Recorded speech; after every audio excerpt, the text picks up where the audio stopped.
नमस्कार दोस्तों। स्वागत है आप सभी का हमारे YouTube चैनल भगवान भरोसे ट्रेडिंग की एक और नई लर्निंग वीडियो में।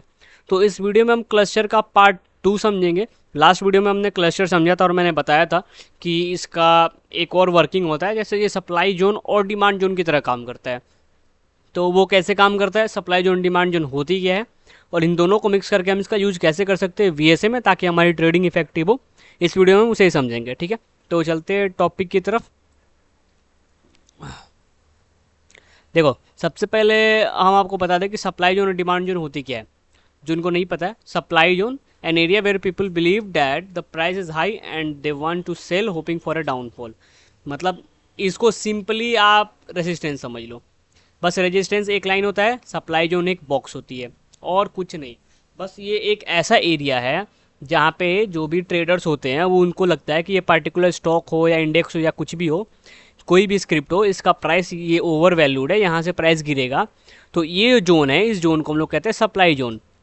और इसका जस्ट उल्टा होता है, इसका जस्ट सॉरी गैस आवाज़ के लिए, इसका जस्ट उल्टा होता है डिमांड जोन। ठीक है, डिमांड जोन मतलब रेजिस्टेंस होता है। इसको सिंपली, सॉरी मैं उल्टा बोल गया, सॉरी ध्यान हट गया था। इसका होता है सपोर्ट। ठीक है, सप्लाई जोन मैंने बता दिया कि जहाँ से ट्रेडर्स होप करते हैं कि यहाँ से प्राइस गिरे, इसका जस्ट ऑपोजिट डिमांड जोन। अब यहाँ पे क्या होता है, जैसे कि सपोर्ट बना दे, मान लो आपने प्राइस ऐसे ऐसे गया ऐसे ऐसे गया, आपने यहाँ पे सपोर्ट बना दिया, तो सपोर्ट एक लाइन हो गई।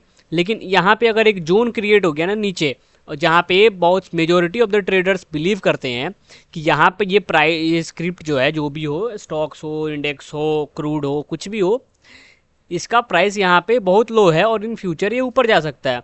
तो इस जोन को हम लोग कहते हैं डिमांड जोन। मतलब यहाँ पे इस जोन पे डिमांड यहाँ की प्राइस की बढ़ गई, और अगर प्राइस की डिमांड बढ़ती है तो हमें पता है कि प्राइस ऊपर जाता है। सप्लाई जोन में क्या होता है कि वहाँ पे उस चीज़ समय उसकी प्राइस की सप्लाई बहुत, उस प्राइस की सप्लाई नहीं, उसकी सप्लाई बहुत ज़्यादा है। तो सप्लाई ज़्यादा होती है, डिमांड कम होती है, तो प्राइस एक्चुअली नीचे आता है। आई होप आप समझ रहे होंगे। अगर थोड़ा भी कंफ्यूजन लग रहा होगा तो आप ये समझ लो कि सप्लाई मतलब रेजिस्टेंस, डिमांड मतलब सपोर्ट। ठीक है, इसको ट्रिक कर लेना उल्टा। एस से सप्लाई होता है तो एस से सपोर्ट, सपोर्ट नहीं होगा। एस से सप्लाई यानी सपोर्ट का उल्टा, आर रेजिस्टेंस। ठीक है, अब बस यही समझ लो कि सप्लाई में जो एस लगता है वो सपोर्ट नहीं होता है। ठीक है, बस ऐसा ही समझ लो, ये कोई ट्रिक है आपको समझने के लिए। नेक्स्ट देखो, अब हम सीधा चार्ट पे आपको बताते हैं। थ्योरी तो मैंने समझा दिया, ये एक नॉर्मल चार्ट लग रही होगी, लेकिन अब सबसे पहले हम इसमें क्लस्टर आइडेंटिफाई करेंगे। ठीक है, तो आप क्लस्टर आइडेंटिफाई कर सकते हो वीडियो पॉज करके। मैं बता देता हूँ। यहाँ पे मुझे एक क्लस्टर दिखाई दे रही है, ये मूव आई, यहाँ पे मूव को ब्रेक करा क्लस्टर ने और ये इसने अगेन अप मूव दिखाया। ठीक है, तो ये तो नॉर्मल चीज़ है, इसमें सप्लाई डिमांड क्या है। तो यहाँ पे अगर आपको क्लस्टर मिल गया ना, आप इसको एक जोन बना दो। ठीक है, मैंने यहाँ एक जोन बना दिया। अब देखो, यहाँ प्राइस जब मार्केट ऊपर से घूम के आया, तो इस जोन पे यहाँ पे आके इसने क्या करा, सपोर्ट लिया। यानी कि इस, ये जो जोन है ये एक डिमांड जोन है। अच्छा आप बताओ, ये डिमांड जोन है या सप्लाई जोन है? थोड़ा वीडियो पॉज करो और बताओ। तो देखो, सप्लाई मतलब एस से सप्लाई, यानी कि ये सपोर्ट नहीं रेजिस्टेंस होगा। तो यहाँ पे ये तो सपोर्ट का काम कर रहा है, मतलब ये डिमांड जोन है। ठीक है, मतलब यहाँ पे आने के बाद प्राइस की डिमांड और ज़्यादा बढ़ रही है। जहाँ प्राइस की डिमांड बढ़ेगी वहाँ पे प्राइस ऊपर की तरफ भागेगा सप्लाई को मीट करने। तो देखो, यहाँ पे प्राइस आया, और अगर अब मैं आपको आगे पढ़ाऊंगा, ये अगर वॉल्यूम्स अगर आपको पढ़ना आ गया तो आप खेल खत्म हो जाएगा। यहीं पे आप समझ जाओगे कि यहाँ से ट्रेंड रिवर्स होने वाला है। और ये UPL का है, तो आप इसको देख लो। यहाँ से जब इसने ट्रेंड चेंज करा ना, 454 से सीधा 500 गया है, ये बहुत अच्छी मूव आई थी इसकी। तो आप समझ सकते हो क्लस्टर कितना इफेक्टिवली काम कर रहा है और ये जोन कितने इफेक्टिवली काम कर रहे हैं क्लस्टर के। ठीक है, अब देखो, अब हम सीधा बढ़ते हैं सप्लाई जोन की तरफ। यहाँ पे आप वीडियो अगेन पॉज करके आप इसको सप्लाई क्लस्टर ढूंढ सकते हो। मैं बता देता हूँ, ये हमारी एक क्लस्टर आ गई। ठीक है, एक जगह प्राइस होल्ड कर गया, तो ठीक है, यहाँ से ट्रेंड चेंज हो गया। कौन सी बड़ी खास बात है? खास बात इसमें ये है कि इस क्लस्टर पे हमने जोन मार्क कर दिया। ठीक है, अब देखो, प्राइस जब इसके रिविजिटिंग टाइम गया तो ये स्ट्रॉन्ग रेजिस्टेंस की तरह काम करा, नीचे फेंका, इसको रिट्रेस किया, अगेन नीचे फेंका, वापस से प्राइस एक बार लास्टली चेक करने गया क्या कुछ इन्वेंट्री बची है, तो नहीं, प्राइस ने रिजेक्ट कर दिया इसको और सीधा ये नीचे गिर गया। बहुत ही अच्छी डाउनफॉल आई थी।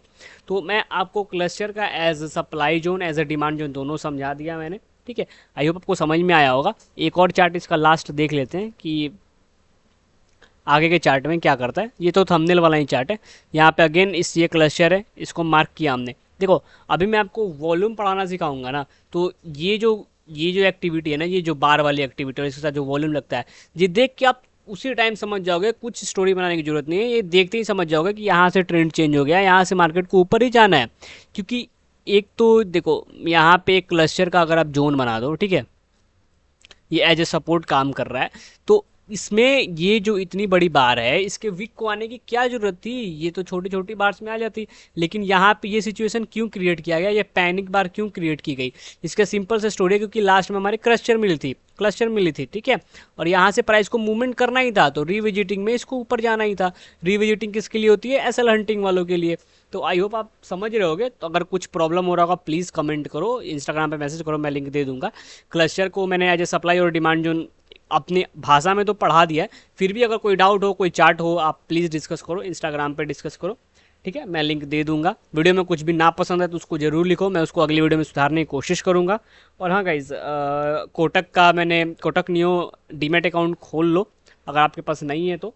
लेकिन अगर आप प्ले स्टोर से चाहते हो तो प्ले स्टोर से खोलो, अगर आप मेरे लिंक से चाहते हो तो लिंक से खोलो, कोई प्रॉब्लम नहीं है, डीमेट अकाउंट खोल लो ताकि आप ट्रेड कर सको, ठीक है। और कोटक न्यू में फ़ायदा ये कि वो ब्रोकरेज नहीं लेता है। तो गाइज़ ठीक है, वीडियो में इतना ही। आई होप वीडियो इन्फॉर्मेटिव लगी हो, ठीक है गाइज़, थैंक यू वीडियो देखने के लिए। यहाँ तक अगर आपने वीडियो देख लिया तो आई होप आप कुछ सीख के ही जाओगे। तब तक के लिए guys thanks for watching, bye bye, take care.